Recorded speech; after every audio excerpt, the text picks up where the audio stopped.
السلام علیکم ورحمۃ اللہ وبرکاتہ۔ الحمد للہ الذی من علینا کثیرا وجعلنا من المسلمین وما كنا لنهتدي لولا ان هدانا الله ونصلي ونسلم على سيدنا وحبيبنا وقائدنا ونبينا وقدوتنا محمد علیہ الصلوۃ والسلام المبعوث رحمة للعالمين سيد الأولين والآخرين وخاتم الأنبياء والمرسلين وعلى آله الطيبين الطاهرين وعلى صحبه البر أجمعين منارات الهدى وأنوار الضياء ومن انتهج منهجهم وسلك سبيلهم إلى يوم الدين وبعد۔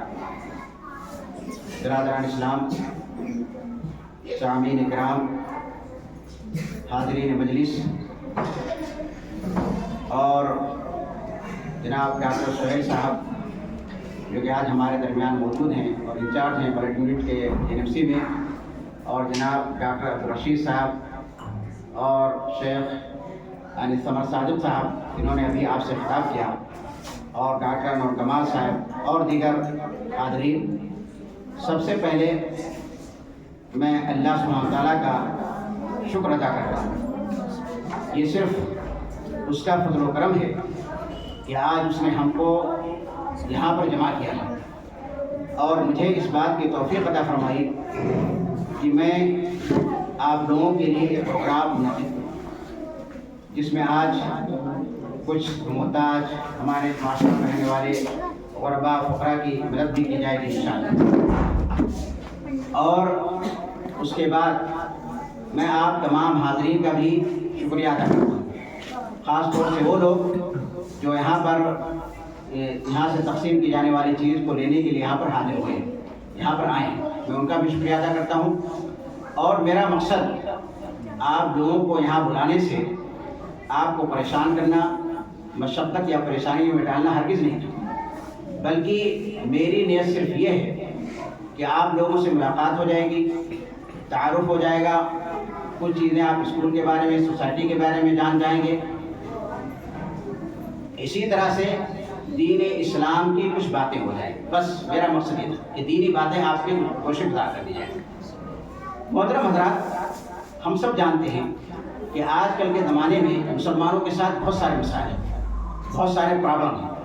کہنے کو تو مسلمانوں کی آبادی 2 ارب ہے، 2 بلین ہے، ان کے پاس 57 ممالک ہیں، 57 کنٹریز ہیں، ان کے پاس مال و دولت کی بھی آج کل کے زمانے میں یعنی بہت سارے لوگوں کے پاس کوئی کمی نہیں ہے، اللہ سبحانہ تعالیٰ نے ہر طرح سے نوازا ہے، لیکن اللہ سبحانہ تعالیٰ کی جو سب سے بڑی نعمت ہم مسلمانوں پر ہے،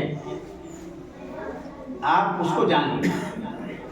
اگر میں آپ سے سوال کروں کہ دنیا کا کون سا دین ہے جو سب سے اچھا ہے، تو ہمارا یہ جواب ہوگا کہ best religion of the world, دنیا کا سب سے اچھا دین ہمارا دین اسلام ہے۔ دنیا کا کوئی بھی دین اس کا مقابلہ نہیں کر سکتا، کمپریزن کرنا ہی صحیح نہیں ہے کہ آپ دین اسلام اور دوسرے ادیان کے درمیان کیا کریں، مقارنہ کریں یا کمپریزن کریں۔ اسی طرح سے ہمارا رسول دنیا کا سب سے بہتر، سب سے اچھا، سب سے افضل رسول ہے، نہ اس سے افضل کوئی رسول آپ سے پہلے آیا ہے، نہ قیامت تک کوئی آئے گا۔ یہ بھی ہمارا یقین اور عقیدہ ہے۔ اللہ سبحانہ تعالیٰ کا ہمارے اوپر کیا ہے، بہت بڑا رحم ہے، بہت بڑا فضل و کرم ہے کہ اس نے ہم کو ایسے رسول کا امتی بنایا ہے اور اس امت کے اندر ہم کو پیدا کیا ہے۔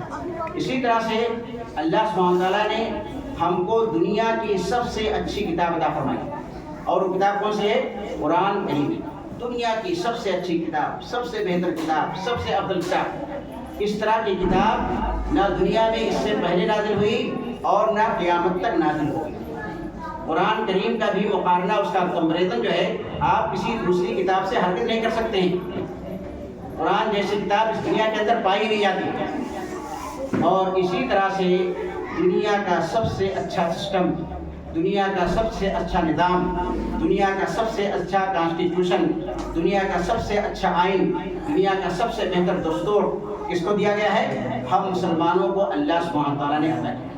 یعنی یہ 4 اللہ سبحانہ تعالیٰ کی بہت بڑی نعمتیں ہیں جو آج کل کے زمانے میں ہم مسلمانوں کو حاصل ہوئی، اور یہی وہ چیزیں تھیں جس پر عمل کر کے نبی کریم صلی اللہ علیہ وسلم، صحابہ کرام، تابعین، تبع تابعین اور اس کے بعد کے مسلمانوں نے دنیا کے اندر کامیابی حاصل کی۔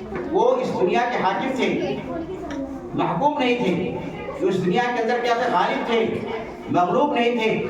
دنیا کے اوپر ان کی دھاک بیٹھی ہوئی تھی، پوری دنیا کے لوگ ان سے ڈرتے تھے، ان سے تھراتے تھے۔ وہ جہاں جاتے تھے ہر طرف فتح و نصرت اللہ سبحانہ تعالیٰ کی طرف سے ان کی ہوتی تھی۔ لیکن آج کل کے زمانے میں دیکھ لیجیے، آج ہمارے پاس کتنے مسائل ہیں، آج ہمارے پاس کتنے پرابلم ہیں، ہزاروں پرابلم ہیں، سینکڑوں مسائل ہیں۔ مثلا تعلیم کا مسئلہ ہے، جبکہ اسلام تعلیم کا حامی ہے، تعلیم سے روکتا نہیں ہے۔ عورتوں کو بھی تعلیم کا حکم دیتا ہے، مردوں کو بھی تعلیم کا حکم دیتا ہے۔ تو آج کل تعلیم کیا ہے، یہ بھی ایک مسئلہ بنا ہوا مسلمانوں کے لیے۔ خاص طور سے ہائیر ایجوکیشن کے اندر مسلمانوں کی تعداد بہت کم ہے۔ 50% سے زائد مسلمان کیا ہیں، الٹریٹ ہیں، جاہل ہیں۔ اسی طرح سے پاورٹی بھی ایک مسئلہ ہے، غربت بھی۔ آپ پوری دنیا کے مسلمانوں کو دیکھ لیں گے تو 50% سے زیادہ آبادی بلو پاورٹی لائن، خط غربت سے نیچے زندگی گزار رہی ہے۔ اسی طرح سے جو ہے صحت کا مسئلہ ہے، ہیلتھ کا بھی مسئلہ آتا ہے، اور اسی طرح سے بہت سارے مسائل مسلمانوں کے اندر ہیں۔ لیکن میری نظر میں ایک سب سے بڑا مسئلہ جو آج کل کے مسلمانوں کا ہے وہ کیا ہے؟ مسلمانوں کی دین بیداری، مسلمانوں کی دین سے دوری ہے، مسلمانوں کا دین کے اوپر عمل نہ کرنا ہے۔ یعنی آج کل کے مسلمان اسلام کو اپنی زندگی کے اندر نافذ نہیں کرتے، پریکٹس نہیں کرتے۔ آج کل کے مسلمان کیا ہیں؟ صرف نام کے مسلمان ہیں۔ آج کے مسلمان کیا ہیں؟ صرف شو کے لیے مسلمان ہیں، دکھاوا کے لیے مسلمان ہیں۔ ہم اسلام کو اپنی زندگی کے اندر نافذ کریں۔ تو آج کل جو مسلمانوں کا سب سے بڑا پرابلم ہے، آج کل جو مسلمانوں کا سب سے بڑا مسئلہ ہے وہ یہی ہے کہ مسلمان اسلام کو فالو نہیں کرتے۔ یہ مسلمان کا سب سے بڑا مسئلہ ہے، یہ میرے اور ہر آدمی اس سے اتفاق کرے گا۔ اب آپ دیکھیے، جب مسلمان عمل کرتے تھے اسلام کے اوپر تو دنیا کے اندر کامیاب تھے، دنیا پر حکومت کرتے تھے۔ لیکن جب مسلمانوں نے اسلام کو چھوڑ دیا، اس کو اپنی زندگی سے نکال دیا، صرف نام کے مسلمان رہ گئے، تو کیا ہو گیا؟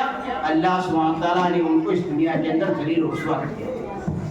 وہ 300 سال سے کیا ہے؟ ذلیل ہیں، اور ذلیل رہیں گے اگر وہ اسلام کے اوپر عمل نہیں کریں۔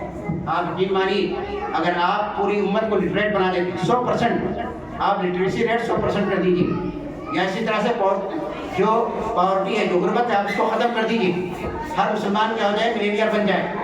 لیکن تب بھی مسلمانوں کی ذلت ختم نہیں ہوگی اگر مسلمان دین اسلام کے اوپر عمل نہیں کرتے۔ ایک معمولی چیز ہے، آپ دیکھ لیجئے کہ ہمارے نبی کریم صلی اللہ علیہ وسلم جن کے امتی ہونے کا ہم دعویٰ کرتے ہیں اور ہم کو شرم بھی نہیں آتی کسی معاشرے کے اندر، یعنی کتنے لوگوں کو معلوم ہوا، خاص طور سے جو مزدور قسم کے لوگ ہیں، جو گندے ماحول کے اندر رہتے ہیں اور نن مسلم وغیرہ کے ساتھ کام کرتے ہیں۔ آپ دیکھیے کئی واقعہ ہمارے سامنے پیش ہے، ایک عورت جو ہمارے یہاں کام اس نے بتایا کہ اس کے فلاں رشتے دار جو شراب پیتے ہیں۔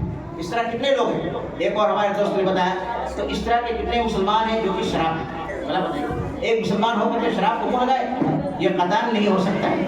شراب حرام ہے، شراب پینا گناہ کبیرہ ہے، اور اسی کو نہیں، آپ دیکھیں اندازہ کیجیے کتنے مسلمان ہیں جو کہ نماز پڑھتے ہیں۔ 92% مسلمان نماز نہیں پڑھتے، تو اللہ تعالیٰ کی رحمت کہاں سے نہ مارے نہیں جائیں گے، کاٹے نہیں جائیں گے، تو کیا اللہ سبحانہ تعالیٰ ان کے اوپر اپنی رحمت نازل کرے گا؟ 92% مسلمان نماز نہیں پڑھتے، جبکہ نماز پڑھنا کیا ہے؟ فرض اور ضروری ہے، اور اس کے بارے میں اکثر علماء کرام کا یہ کہنا ہے، یہ راجح مسلک یہی ہے کہ جو شخص نماز نہیں پڑھتا ہے، جان بوجھ کر کے نماز چھوڑتا ہے، تو وہ مسلمان نہیں رہ جاتا ہے، وہ کافر ہو جاتا ہے، اور اس کی سزا یہ ہے کہ اس کو قتل کر دیا جائے، بعض علماء کرام کا کہنا ہے۔ اور آج کل مسلمان یہ سوچتے ہیں ہم نماز نہیں پڑھتے، کوئی بات نہیں، یہ صرف ڈھونگی مسلمان آج کل کے زمانے میں پائے جاتے ہیں۔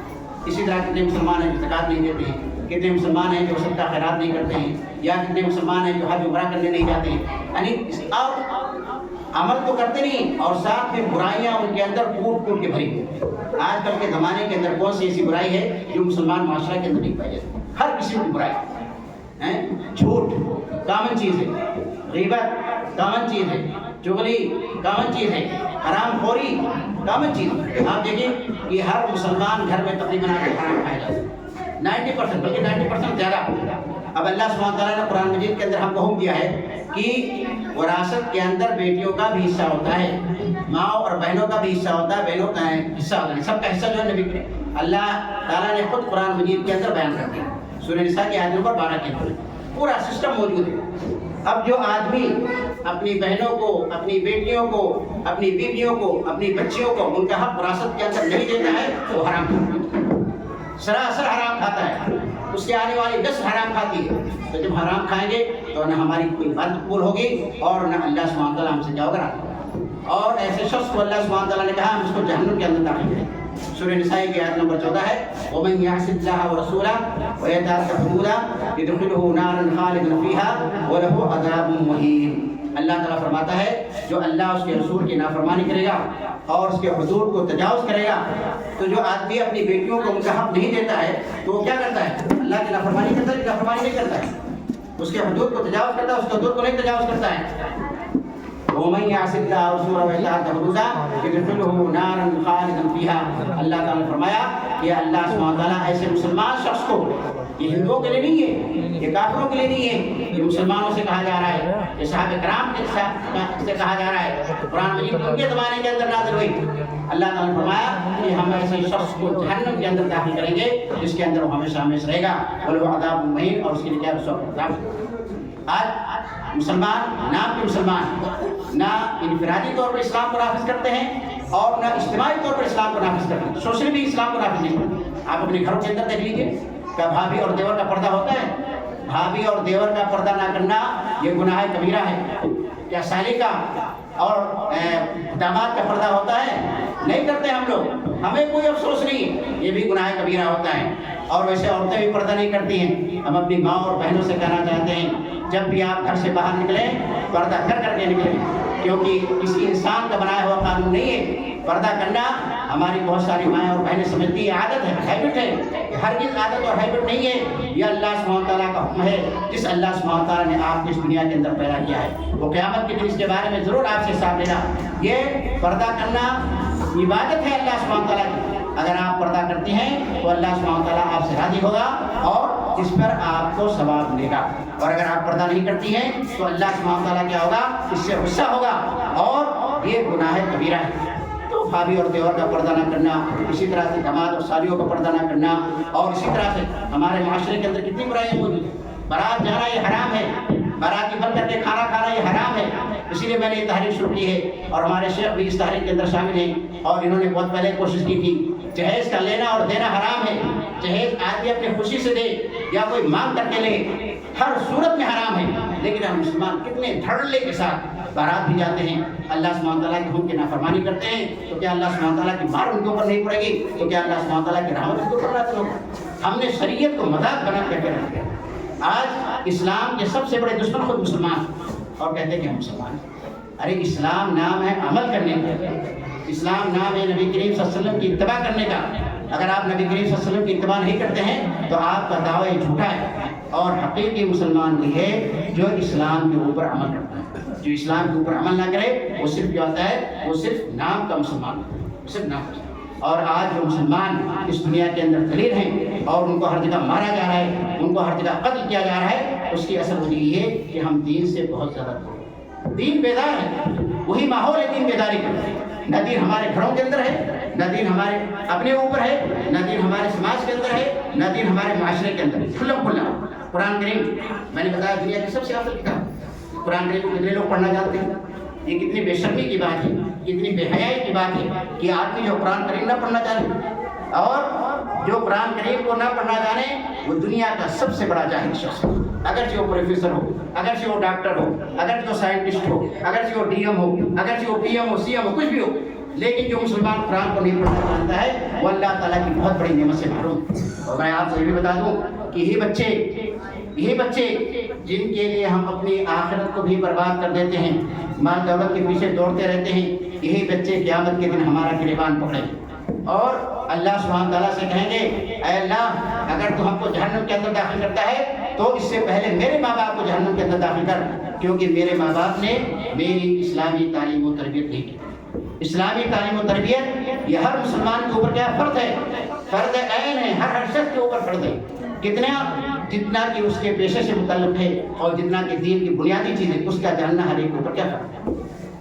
تو میرے بھائیوں، میری ماں اور بہنوں، میں زیادہ لمبی بات چیت نہیں کرنا چاہتا ہوں، میں نے آپ کو بتایا کہ میرے بلانے کا مقصد صرف یہی تھا کہ دین کی چند باتیں آپ کے سامنے پیش کر دی جائیں، آپ کے سامنے پیش کر دیں، اور آپ لوگوں سے ملاقات بھی ہو جائے، تعارف بھی ہو جائے، اور اس کے علاوہ جو ہے میں چند باتیں سوسائٹی کے متعلق بھی کہہ دیتا ہوں۔ الحمدللہ ہم لوگوں نے جو یہ سوسائٹی بنائی ہے جس کا نام اصلاح و ترقی ایجوکیشنل اینڈ ویلفیئر سوسائٹی ہے، ابھی کل صرف 3 سال ہوئے ہیں، اور اس بلڈنگ کو کرایہ پر لیے ہوئے ابھی صرف 1 سال ہوا ہے، لیکن الحمدللہ ان 3 سالوں کے اندر بہت سارا کام ہو چکا ہے۔ پہلی بات یہ کہ میری پوری کوشش ہے کہ جو گورنمنٹ آف انڈیا کے رولس اور ریگولیشن ہیں اس کے مطابق ہو جائے، اس لیے میں نے پہلے یعنی اس کا رجسٹریشن کرایا، اور اس کے علاوہ 12A ہمارے پاس موجود ہے، یہ TG ہمارے پاس موجود ہے۔ یہ کیا ہے، یعنی انکم ٹیکس کی طرف سے ہوتا ہے کہ اگر کوئی آدمی اس آرگنائزیشن کو، اس NGO کو یعنی ڈونیشن دیتا ہے تو اس کا ایگزمپشن ہو جاتا ہے، ٹیکس سے ایگزمپشن ہو جائے گا۔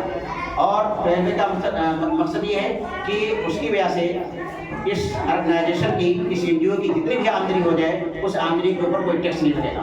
اسی طرح ہم نے بینک اکاؤنٹ بھی کھولا، پین کارڈ بھی بنوایا، NGO درپن جو ہے اس کے اندر بھی میں نے اس کا رجسٹریشن کروایا ہے۔ اسی طرح سے ITR بھی ہم فائل کرتے ہیں، اور اس کے علاوہ CSR یعنی کارپوریٹ سوشل رسپانسبلٹی جو کارپوریٹ منسٹری ہے اس سے بھی ہم نے لائسنس وغیرہ لے رکھا ہے۔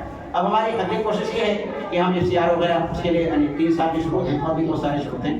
تو الحمدللہ میرا مقصد صرف یہ نہیں ہے کہ ہم جو ہے اسکول کھول کر کے پیسہ کمائیں، صرف اور صرف نہیں، ابھی تک ہمیں اس اسکول سے 1 پیسے کی آمدنی نہیں ہوئی، اور ہمارے پاس 3 طرح کے اسکول ہیں، اس میں سے ایک صبح کا اسکول ہے، صبح کے اسکول تو یہاں پر نہیں کامیاب ہوا، اس کے لوکیشن پہ جیسے بہت ساری چیزیں ہیں، اور ایک شام کا اسکول، شام کا اسکول یہ صرف 2 گھنٹے چلتا ہے، اور الحمدللہ اب اس میں لڑکوں اور لڑکیوں کی تعداد تقریباً 100 ہو چکی ہے۔ اور ہمارا مقصد جو ہے صرف تعلیم نہیں بلکہ تعلیم کے ساتھ دینی تربیت، اور اگر بچے یہاں پر صرف دعائیں سیکھ جاتے ہیں، قرآن پڑھنا سیکھ جاتے ہیں تو یہ دین کی بہت بڑی قیمت ہے۔ ہمارے کتنے بچے ہیں خاص طور سے غریبوں کی جو کہ ٹائم اپنا برباد کرتے رہتے ہیں، گھومتے رہتے ہیں ادھر ادھر، اگر ان بچوں کو یہاں پر لا کر کے ان کو دینی تعلیم و تربیت دی جائے تو ایک بہت بڑا کامیاب کام ہوگا، کیونکہ وہ گناہوں سے کہا جائیں گے، گناہوں سے بہت زیادہ دور ہو جائیں گے۔ اسی طرح سے ہمارا ایک اسکول ہے وہ سنڈے کا ہے، اس کے اندر بھی ابھی تک کسی نے ایڈمیشن نہیں لیا۔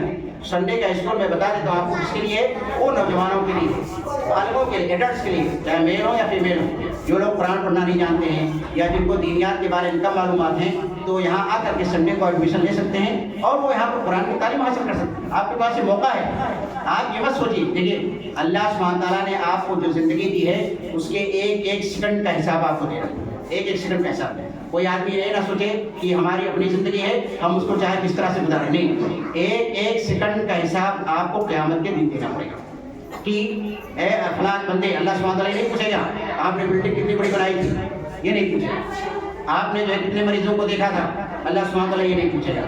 اللہ سبحانہ تعالیٰ یہ پوچھے گا کہ تم نے نماز ادا کی تھی کہ نماز نہیں ادا کی تھی، تم نے جو ہے قرآن کو پڑھنا سیکھا تھا یا قرآن کو پڑھنا نہیں سیکھا تھا، تم نے اپنے بچوں کی دینی تعلیم و تربیت کی تھی یا دینی تعلیم و تربیت نہیں کی تھی۔ ان تمام چیزوں کے بارے میں اللہ سبحانہ تعالیٰ سب سے پہلے تو نماز کے بارے میں پوچھے، جیسا کہ حدیث کے اندر آئے۔ تو آج ہونا یہ چاہیے کہ ہم نبی کریم صلی اللہ علیہ وسلم کی کیا کریں، اتباع کریں، صحابہ کرام کی اتباع کریں، تابعین کی اتباع، تابعین کی اتباع کریں۔ وہ لوگ کیا کرتے تھے، وہ لوگ دنیا کے بجائے دین پر زیادہ توجہ دیتے تھے۔ آج ہمارا معاملہ الٹا ہو گیا ہے، آج ہم کیا کرتے ہیں، دنیا پر زیادہ توجہ دیتے ہیں اور دین پر کم توجہ دیتے ہیں۔ یعنی ہمارے پاس اتنا ٹائم نہیں ہوتا، شیطان سب کے پیچھے پڑا ہوا، ماحول بھی خراب ہے، تو ہم اپنا 24 گھنٹہ دنیا کے اندر لگا دیں گے، لیکن دین سیکھنے کے لیے، قرآن سیکھنے کے لیے ہمارے پاس وقت نہیں۔